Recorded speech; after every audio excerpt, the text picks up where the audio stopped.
नंतर हा वांग्याचा मसाला आहे, याच्यात मी शेंगाचं कूट टाकलं आहे, बेंगन मसाला टाकलेला आहे, हळद, थोडी मिरची, थोडं लसूण आणि हा वांग्याचा मसाला टाकलेला आहे.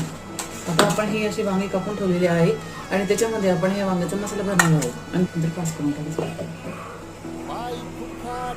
आता ही वांगी आपण तेलात सोडूया.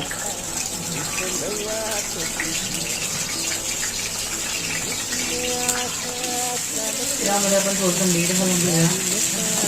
नंतर हा उरलेला शेंगदाण्याचा पुढे त्यांना टाकून द्यायचा आहे.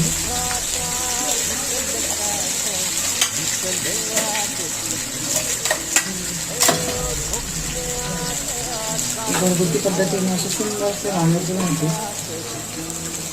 एकदा नक्की करून बघा.